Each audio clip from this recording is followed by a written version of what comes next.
అదృష్టవంతుడు. చాలా కాలం క్రితం ఒక ఊర్లో ఒక బీద బ్రాహ్మడు ఉండేవాడు. ఆయన ఇంటింటికి తిరిగి యాయావారం చేసి ఓ కుంచెడు బియ్యం తెచ్చేవాడు ప్రతిరోజును. ఆ తెచ్చిన బియ్యంలో సరిగ్గా సోలెడు బియ్యం మాత్రం అత్తెసరి వేసి భర్తకు అది అంతా పెట్టేస్తుండేది భార్య. అది చూసి ఆ బ్రాహ్మడు, అయ్యో, అంతా నాకే పెట్టేశావు, నీకేదే అని అడిగేవాడు భార్యని. నాకెందుకు, నా రొట్టె పొయ్యిలోనే ఉంది అని ఆమె జవాబు చెబుతుండేది. భోజనమైనా చేయక బియ్యం అమ్మి డబ్బు మూట కడుతుంది తన పెళ్ళాం అని సంతోషించేవాడు. భర్త భోజనం చేసి వెళ్ళగానే ఆ ఉన్న బియ్యం అన్ని పిండి విసురుకొని పొయ్యిలో రొట్టె కాల్చుకు హాయిగా తినేది ఆ ఇల్లాలు. ఈ సంగతి పాపం ఆ బ్రాహ్మడికేం తెలుసు. ఓ రోజున ఈ బ్రాహ్మడు భోంచేసి వీధిలోకి వెళ్ళాడు. ఆ ఇల్లాలు రొట్టె పొయ్యిలో కాల్చుకుంటుంది. ఇంతలో చినుకులు వచ్చాయి. ఆ చినుకుల్లో తడిసి బ్రాహ్మడు ఇంటికి వచ్చాడు. కప్పుకున్న దుప్పటి తడిసిపోయింది. కొంచెం చలి వేసింది. చలి తగ్గేలా కాచుకుందామని పొయ్యి దగ్గరికి వెళ్ళి నిప్పులు బయటికి లాగాడు. వెంటనే ఒక పెద్ద రొట్టె ముక్క బయటపడింది. అప్పుడు అర్థమైంది ఆ వెర్రి బ్రాహ్మడికి భార్య చేస్తున్న పని. ఇంతట్లోనే ఆ ఇల్లాలు వచ్చి తన రహస్యం భర్త కనిపెట్టినందుకు చాలా కోపం తెచ్చుకుంది. కసిరింది, తిట్టింది. ఇంకా అతనితో కాపురం చేయకూడదనుకుంది. అలాంటి మొగుడు బ్రతకడం కూడా ఆమెకి ఇష్టం లేకపోయింది.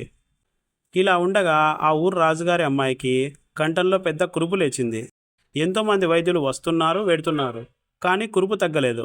వచ్చిన వైద్యుడు జబ్బు నయం చేయకుండా వెడితే తల నరికి తోట గుమ్మానికి కట్టేస్తానని, తగ్గిస్తే అర్ధరాజ్యం ఇస్తానని రాజుగారు చాటించారు. ఈ సంగతి బ్రాహ్మడి పెళ్ళాం విన్నది. ఏదో వంకపెట్టి రాజుగారింటికి తన భర్తను తోసేసి వైద్యం చేయమంటే చాలు చచ్చిపోవడానికి మంచి మార్గం అని ఆలోచించి, తన భర్త గట్టి వైద్యుడని, తప్పకుండా ఆ వ్యాధి కుదర్చగలడని, కానీ తాను వెళ్ళమంటే వెళ్ళడం లేదని రాజుగారికి తెలియజేసింది. రాజుగారు భటుల్ని పంపి బలవంతాన తీసుకువెళ్లారు బ్రాహ్మణ్ణి. రాజుగారు అమ్మాయి ఒక గదిలో ఉంది. మూలుగుతూ బాధపడుతూ ఉంది. ఈ బ్రాహ్మడు గదిలోనికి వెళ్ళి రాజుగారు అమ్మాయిని చూశాడు. ఏం చేయాలో పాలుపోలేదు.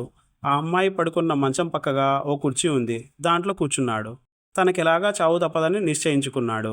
తన దురదృష్టాన్ని తిట్టుకుంటూ ఇలా పాడటం మొదలుపెట్టాడు. చిటపట చినుకులు రానేలా, పైమీద దుప్పటి తడవనేలా, పొయ్యిలో నిప్పులు తీయనేలా, నాకింత కర్మం రానేలా. ఆ పాట విని రాజుగారి అమ్మాయి ములగడమ్మ అని అతని వైపు చూసింది. అతనలా 2 సార్లు 3 సార్లు ఆ పాట పాడి ఏడవడం మొదలుపెట్టాడు.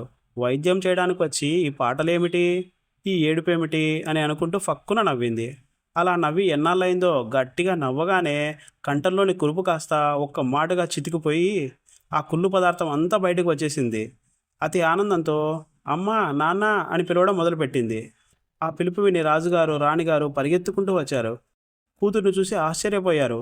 ఎవ్వరూ తగ్గించలేని ఆ కురుపు తగ్గించినందుకు ఆ బ్రాహ్మణ్ణి చాలా మెచ్చుకుని అందలం మీద ఊరేగించి అర్ధరాజ్యం ఇచ్చి పట్టాభిషేకం చేశారు.